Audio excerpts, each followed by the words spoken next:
So positioning ideas of interfaith dialogue and everything, was there anything sparked in you as a physical plan or activity, or your future saying that I gotta do this because that will help?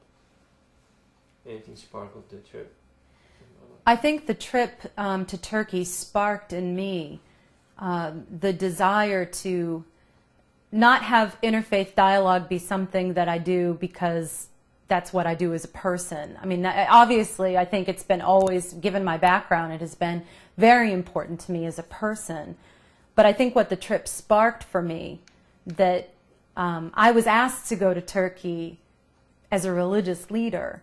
And I came back from Turkey as a changed religious leader, one who could see her calling and her service in her local Christian community in a much different way, that in whatever way that I could, that I would be a proponent for interfaith dialogue, and that I would be a peacemaker through tolerance, and that hopefully in my interaction with other groups in the church, with individuals in the church, the way I would minister with and for other people, that the people that I serve could see themselves as practitioners of interfaith dialogue, that they, that I had a responsibility to teach them, what's this all about, and how can our faith be enriched by the process, and how can I grow as a Christian by being part of interfaith dialogue, and how can I appreciate the other peoples and faiths of the world, and therefore build a better community and a better world.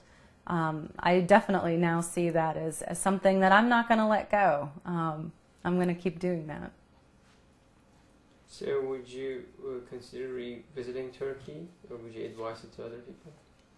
I would definitely go back to Turkey. I think we will, my husband and I. I actually would find an extended stay in Turkey to be fascinating, rewarding, enriching. And I don't know if my husband's academic career would allow us ever to do that, but I'm hopeful that in some ways this has been just the beginning of a beautiful relationship with the people of Turkey and with the process of interfaith dialogue.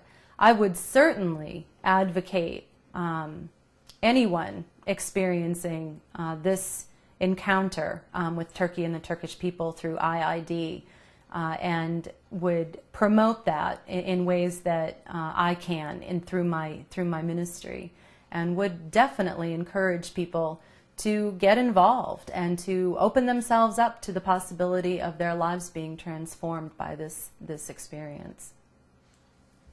So now we're moving into the educational activities in schools. So,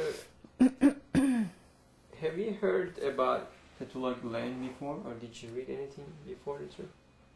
I did not know about Mr. Gulen's work before going to Turkey. So his influence through IID was completely new to me. So you see the educational activities or the schools or the institutions that you visited, what do you think about them? Like, they obviously are the inspiration of Gulen to the Turkish people. I've been impressed by Mr. Gulen's emphasis on education as part of a whole vision of building society and promoting peace. And I think I experienced it largely through what IID has exposed me to, and also my husband's work of scholarship. I would say that every place that we went, and this would also include the hospital that we visited, that I was struck by this movement's care of the whole person, that it wasn't just simply we would cater this toward a very narrowly conceived religious notion. It was very holistic, including the education and care of the mind, the body, and the spirit, and I think that has a lot of integrity to it. So how do you see the involvement of business, like chipping in for these educational efforts? The involvement of the businessmen in Turkey toward the educational efforts was deeply inspiring.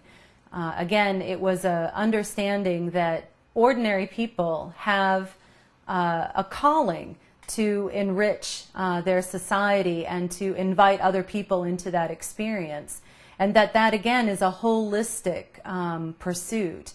And that it is part of the blessing of being a human being, is to engage ourselves in life and at this very deep level, and to provide an atmosphere, a context for learning that really I found, I don't know, I don't really have anything to compare it to, really.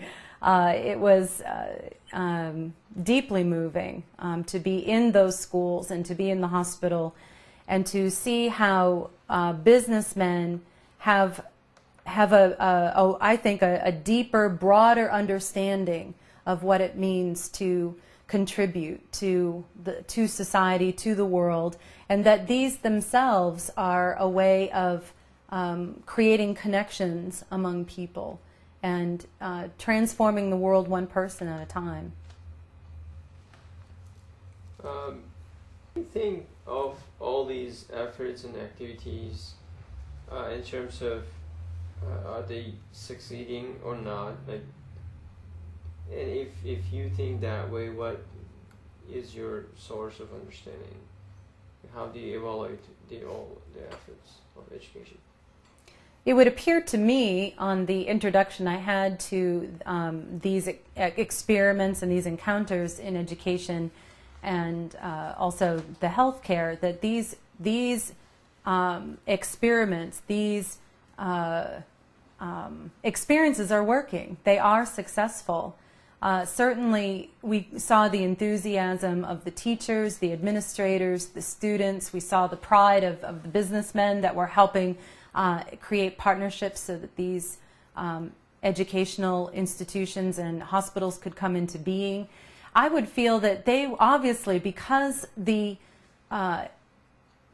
institutions were so fruitful and are so fruitful, that they are drawing from a tremendous source, and I would say a tremendously spiritual source, a spirituality that's not just about some quaint notion of the hereafter, that everything will be better by and by, where I think it's a deeply deep engagement with everyday, ordinary life, that this is where we can touch lives, transform lives, and that we can keep passing that on, as I mentioned before, is creating a larger and larger circle of well-being.